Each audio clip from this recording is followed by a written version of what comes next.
Cənab İlham Əliyev, cənab baş prokuror, xahiş edir sizdən. Baş prokurorluqdan bir dəfəlik bu cəllabada, bu Muğan Sovetliyinə komissiya göndərin. Bunu yerində hamısını araşdırın, cinayət işlərini. Buradan sizə şablon cavablar verilir ki, güya ki biz yalan deyirik. Xeyr, bax bu da fakt. Naxçıvanlı deyilən şəxsin 78 hektar ümumi ərazidə, 30 hektar buradadır, qalanda hissəsi də o yüzden.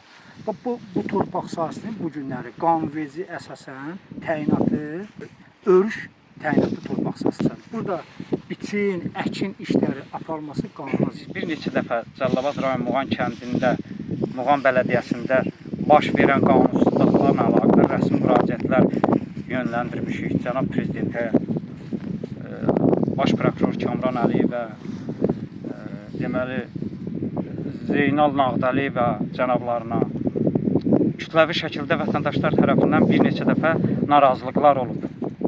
Biz müraciətlər də eləmişik. Bələdiyyə də dəyişildi. Bir çox qurumlarda deməli dəyişikliklər oldu. Lakin bu haqsızlıqlar yenə də davam edir. Şəhid Nizami Alşanovun oğluyam. Atamın adına da maşılıqda tam orta məktəb var. Mənim şikayətim onunla əlaqədardır ki, bələdiyyə bir neçə dəfə müraciət eləmişəm həyətyanı torpaq üçün. Bələdiyyə isə mənə neçə dəfələrdən rədd cavabı verib. Rafiq müəllimlə bizi üz-üzə qoyur, şəhid aləm. Murad müəllim, sizin həmçinin aidiyyatı orqanların rəhbərlərinin diqqətinə əlavə bir məlumatda çatdırmaq istəyirəm.